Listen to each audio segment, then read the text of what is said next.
આજે આપણે ધોરણ 7 વિષય ઇતિહાસ ભાગ પાઠ બીજો શિવાજી પહેલાનું ભારત એના વિષયક ભાગ 3માં વિશેષ માહિતી મેળવીશું અને એનો અભ્યાસ કરીશું. આની પહેલાં આપણે ભાગ 2માં કૃષ્ણદેવરાય વિષયક માહિતી મેળવી હતી. કૃષ્ણદેવરાય ઈસવીસન 1509માં વિજયનગરની ગાદી પર આવ્યા હતા. તેની માહિતી આપણે આની પહેલાંના ભાગ 2માં માહિતી મેળવી છે. બહમની રાજ્ય વિષયક પણ માહિતી મેળવી છે. હવે આગળ આપણે આ પાઠની માહિતી બહમની રાજ્યની માહિતી મેળવીશું. બહમની રાજ્ય મુહમ્મદ તગલકનું વર્ચસ્વ ડામી દેવા માટે દક્ષિણમાં સરદારોએ બંધ કર્યું. આ સરદારોના પ્રમુખ હસન ગંગુ, જે તમે આ ચિત્રમાં જોઈ શકો છો, તે દિલ્હીના સુલતાનના સૈન્યને હરાવ્યું. ઈસવીસન 1347માં નવું રાજ્ય અસ્તિત્વમાં આવ્યું. તેને બહમની રાજ્ય કહેવાય છે. જે તમે આ ચિત્રમાં જોઈ શકો છો, બહમની સુલતાન એ હસન ગંગુ બહમની રાજ્યનો પહેલો સુલતાન બન્યો હતો. તેણે કર્ણાટક રાજ્યમાં આવેલા ગુલબર્ગામાં પોતાની રાજધાની સ્થાપી હતી. મોહમ્મદ ગાવાન બહમની રાજ્યનો મુખ્ય પ્રધાન અને ઉત્તમ પ્રશાસક હતો. તેણે બહમની રાજ્યને આર્થિક રીતે સમૃદ્ધ કર્યું. સૈનિકોને જાગીર આપવાને બદલે રોકડ પગાર આપવાનો, એટલે કે એ લોકોને જે જમીનો પહેલાં ઇનામમાં આપતા હતા એ બંધ કરીને રોકડા પગાર આપીને, એટલે પૈસા આપીને એ લોકોને નોકરી પર રાખતા હતા. સૈન્યને શિસ્તબદ્ધ કર્યું. જમીન મહેસૂલને વ્યવસ્થા સુધારા કર્યા. બિદરમાં અરબી અને ફારસી શિક્ષણના અભ્યાસ માટે મદ્રેસાઓ સ્થાપના કરી. મોહમ્મદ ગવાન પછી બહમની સરદારોમાં જૂથબાજી વધવા લાગી. વિજયનગર અને બહમની વચ્ચેના સંઘર્ષની માઠી અસર બહમની રાજ્ય ઉપર પડી. જુદા જુદા પ્રાંતના અધિકારીઓ વધારે સ્વતંત્ર બનીને વર્તવા લાગ્યા. બહમની રાજ્યમાં કુસંપ વધવાને લીધે તેનું વિભાજન થવા લાગ્યું. તેમાંથી વરહાડની ઇમાદશાહી, તમે અહીંયા જોઈ શકો છો તખતો, કે વરહાડની ઇમાદશાહી, બિરદની બરીદશાહી, બીજાપુરની આદિલશાહી, અહમદનગરની નિઝામશાહી અને ગોવળકોંડાની કુતુબશાહી એમ બહમની રાજ્યના 5 વિભાગમાં વિભાજિત થયું. આ ખાસ તમને તખતો કરી રાખવાનો છે, એનો અભ્યાસ કરી રાખવાનો છે, કારણ કે આ પરીક્ષામાં આવે છે. ત્યારબાદ આવે છે મોગલ સત્તા. ઈસવીસન 1526માં દિલ્હીની સુલતાન શાહીનો અંત આવ્યો. ત્યાં મોગલ સત્તાની સ્થાપના થઈ. આવે છે બાબર. આ ચિત્રમાં તમે જો બાબરનું ચિત્ર છે. મુગલ સત્તાનો સ્થાપક હતો બાબર. તે મધ્ય એશિયાના હાલના ઉઝબેકિસ્તાનમાં આવેલા ફરદાના રાજ્યનો રાજા હતો. ભારતની સંપત્તિ અને સમૃદ્ધિનું વર્ણન તેણે સાંભળ્યું હતું, માટે તેણે ભારત ઉપર હુમલા કરવાની યોજના બનાવી. દિલ્હીમાં તે વખતે સુલતાન ઇબ્રાહિમ લોદી રાજ્યકારભાર ચલાવતો હતો. સુલતાન શાહીના પંજાબ પ્રદેશના દૌલતખાન લોદી મુખ્ય અધિકારી હતો. ઇબ્રાહિમ લોદી અને દૌલતખાન લોદી વચ્ચે સંઘર્ષ થયો. દૌલતખાને ભારત ઉપર આક્રમણ કરવા બાબરને આમંત્રણ કર્યો. આ તક ઝડપી લઈને બાબરે ભારત ઉપર આક્રમણ કર્યું. બાબરના આક્રમણનો સામનો કરવા ઇબ્રાહિમ લોદી સૈન્ય સાથે નીકળી પડ્યો. 21 એપ્રિલ 1526ના રોજ પાણીપતનું પહેલું યુદ્ધ લડાણું એ બાબર અને લોદી વચ્ચે, ઇબ્રાહિમ લોદી વચ્ચે. આ લડાઈમાં બાબરે ભારતમાં પહેલી જ વખત તોપખાનાનો અસરકારક ઉપયોગ કર્યો. તેણે ઇબ્રાહિમ લોદીના સૈન્યને હરાવ્યું. આ પાણીપતનું પહેલું યુદ્ધ હતું. પછી મેવાડના રાણા સંઘે રાજપૂત રાજાઓને એકત્રિત કર્યા. બાબર અને રાણા સંઘ વચ્ચે ખાનુઆમાં લડાઈ થઈ. આ લડાઈમાં બાબરના તોપખાના અને તેના અનામત સૈન્યએ અસરકારક કામગીરી બજાવી. રાણા સંઘનું સૈન્ય હારી ગયું. ઈસવીસન 1530માં બાબરનું મૃત્યુ થયું. મોગલ વંશનો સૌથી કર્તવ્યનિષ્ઠ અને બાહોશ રાજા અકબર હતો.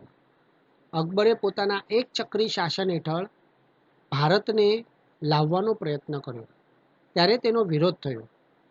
તેમાં મહારાણા પ્રતાપ, ચાંદ બીબી, રાણી દુર્ગાદેવી એ અકબર વિરુદ્ધ કરેલો સંઘર્ષ ઉલ્લેખનીય છે. તમે જાણો છો કે બાબર પછી હુમાયું ઈસવીસન 1530થી ઈસવીસન 1539 અને ઈસવીસન 1555થી ઈસવીસન 1556 સુધી ગાદી ઉપર આવ્યો. હુમાયુની કારકિર્દી દરમિયાન શહેનશાહે તેને હરાવ્યો અને દિલ્હીની ગાદી ઉપર સૂર્યવંશની સ્થાપના થઈ. હુમાયું પછી અકબર ઈસવીસન 1556થી ઈસવીસન 1605 ગાદી ઉપર આવ્યો. અકબર અને હેમુ વચ્ચે ઈસવીસન 1556માં પાણીપતમાં લડાઈ થઈ. આ પાણીપતનું બીજું યુદ્ધ હતું. સમગ્ર ભારત પોતાના એક ચક્રી શાસન હેઠળ લાવવાની તેની મહત્વાકાંક્ષા હતી. અકબર પછી જહાંગીર ઈસવીસન 1605થી ઈસવીસન 1628 સુધી તે સમ્રાટ બન્યો. તેની કારકિર્દી દરમિયાન તેની પત્ની નૂરજહાંએ અસરકારક કામગીરી બજાવી. જહાંગીર પછી આવે છે શાહજહાં. ઈસવીસન 1628થી ઈસવીસન 1658 સુધીનો સમ્રાટ થયો. શાહજહાં પછી ઔરંગઝેબ ઈસવીસન 1658થી ઈસવીસન 1707 સુધી તેનો લાંબો સમયકાળ તે સમ્રાટ તરીકે રહ્યો. તેના મૃત્યુ પછી મોગલ સામ્રાજ્ય નબળું પડ્યું.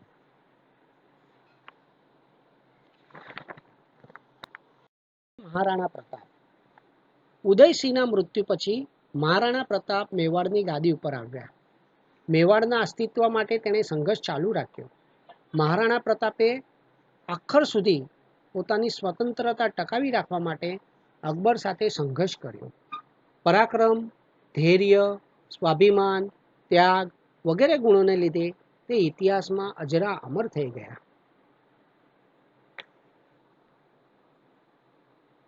હવે આવે છે ચાંદ બીબી. ઈસવીસન 1595માં મોગલોએ અહમદનગરની નિઝામશાહીની રાજધાની ઉપર હુમલો કર્યો.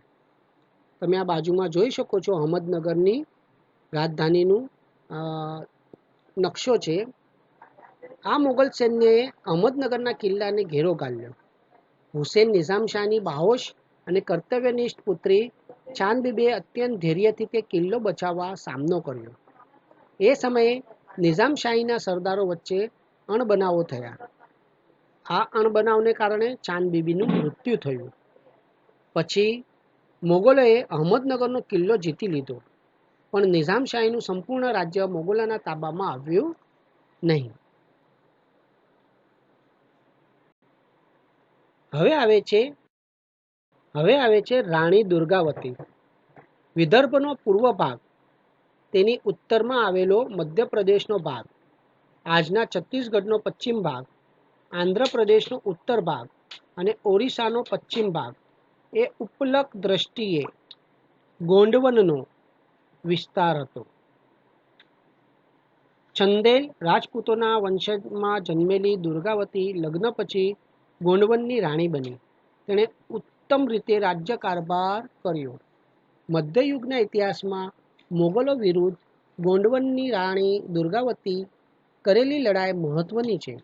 દુર્ગાવતીએ પતિના મૃત્યુ પછી અકબર વિરુદ્ધ લડતા લડતા પોતાના પ્રાણનું બલિદાન આપ્યું, પરંતુ શરણાગતિ સ્વીકારી નહીં.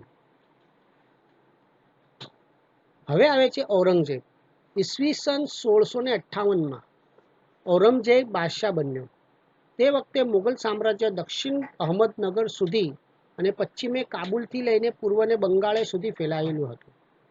ઔરંગઝેબે પોતાની કારકિર્દી દરમિયાન પૂર્વે આવેલા આસામ, દક્ષિણના બીજાપુરની આદિલશાહી અને ગોવળકોંડાની કુતુબશાહીનો અંત આણ્યો અને તેમના પ્રદેશો પોતાના સામ્રાજ્ય સાથે જોડી દીધા. ત્યારબાદ આવે છે આહોમ. આહોમ સાથે સંઘર્ષ. ઔરંગઝેબનો આહોમ સાથે સંઘર્ષ. ઈસવીસનની 13મી સદીમાં શાન જમાતીમાં લોકો બ્રહ્મપુત્ર નદીના ખીણમાં સ્થાયી થયા હતા. ત્યાં તેમણે પોતાનું રાજ્ય સ્થાપ્યું હતું. સ્થાનિક લોકો આ લોકોને આહોમ કહેતા હતા. આહોમના સ્થાપક સુખપ્પા નામના સ્થાપક હતા, જે તમે અહીંયા ચિત્રમાં જોઈ શકો છો નીચે. ઔરંગઝેબના સમયમાં આહોમ અને મોગલો વચ્ચે લાંબો સમય સુધી સંઘર્ષ ચાલ્યો. મોગલોએ આહોમના પ્રદેશો પર આક્રમણ કર્યું. ગદાધરસિંહના નેતૃત્વ હેઠળ આહોમ સંગઠિત થયા. લાંચિત બળફુકન નામના સેનાનીએ મોગલો વિરુદ્ધ ઉગ્ર સંઘર્ષ કર્યો. આહોમાએ મોગલો વિરુદ્ધના સંઘર્ષમાં ગેરિલા યુદ્ધ નીતિનો આધાર લીધો હતો. મોગલો માટે આસામમાં પોતાની સત્તા જમાવવાનું અશક્ય બન્યું. હવે આવે છે શીખો સાથેનો સંઘર્ષ. શીખોના 9મા ગુરુ તેગ બહાદુરે ઔરંગઝેબની અસહિષ્ણુ ધાર્મિક નીતિ વિરુદ્ધ ઉગ્ર નાપસંદગી દર્શાવી. ઔરંગઝેબે તેમને 1675માં કેદ કરીને તેમનો શિરચ્છેદ કર્યો. તેમના પછી આવે છે ગુરુ ગોવિંદસિંહ. શીખોના ગુરુ બન્યા. ગુરુ ગોવિંદસિંહે પોતાના અનુયાયીઓને સંગઠિત કરીને તેમનામાં રહેલી લડાયક વૃત્તિને પ્રોત્સાહન આપ્યું. લડાયક શીખ યુવાનોનું એક દળ ઊભું કર્યું. તેને ખાલસા દળ કહેવાય છે, જે તમે આ ચિત્રમાં જોઈ શકો છો. આનંદપુર તેનું મુખ્ય કેન્દ્ર હતું. ઔરંગઝેબે શીખો વિરુદ્ધ લડવા સૈન્ય મોકલ્યું. તેની ફોજે આનંદપુર ઉપર હુમલો કર્યો. તે વખતે શીખો પ્રખર ઝઝૂમ્યા, પરંતુ તેમને સફળતા મળી નહીં. ત્યાર પછી ગુરુ ગોવિંદસિંહ દક્ષિણમાં આવ્યા. ઈસવીસન 1708માં નાંદેડમાં તેમના ઉપર હુમલો થયો. તેમાં જ તેમનું મૃત્યુ થયું. રાજપૂતો સાથે સંઘર્ષ. અકબરે પોતાના સુલેહયુક્ત નીતિથી રાજપૂતોના સહકાર મેળવ્યો હતો, પણ ઔરંગઝેબે રાજપૂતોનો સહકાર મેળવતા આવડ્યું નહીં. મારવાડના રાણા જસવંતસિંહના મૃત્યુ પછી તેનું રાજ્ય ઔરંગઝેબે મુગલ સામ્રાજ્ય સાથે જોડી દીધું. દુર્ગાદાસ નામના એક અતિ જસવંતસિંહના સૈનિકે જસવંતસિંહના નાની ઉંમરના પુત્ર અજીતસિંહને મારવાડની ગાદી પર બેસાડ્યો. દુર્ગાદાસ રાઠોડે મુગલ વિરુદ્ધ ખૂબ સંઘર્ષ કર્યો. દુર્ગાદાસના આ વિરોધને દાજી દેવા માટે ઔરંગઝેબે રાજપુત્ર અકબરને મારવાડ મોકલ્યો. રાજપુત્ર અકબરે પોતે રાજપૂતોને મળ્યા અને તેમણે ઔરંગઝેબ વિરુદ્ધ બંડ પોકાર્યો. આ બંડમાં મહારાષ્ટ્રના મરાઠાઓની પણ મદદ લેવાનો પ્રયત્ન થયો. દુર્ગાદાસ રાઠોડે મારવાડના અસ્તિત્વ માટે મોગલો વિરુદ્ધ આ સંઘર્ષ ચાલુ રાખ્યો. મરાઠાઓ સાથે સંઘર્ષ. મહારાષ્ટ્રમાં શિવાજી મહારાજના નેતૃત્વ હેઠળ સ્વરાજ્યની સ્થાપના થઈ. તેમને સ્વરાજ્યની સ્થાપના કરવાના આ પ્રયત્નોમાં અન્ય દુશ્મનો સાથે જ મોગલો સાથે પણ સંઘર્ષ કરવો પડ્યો હતો.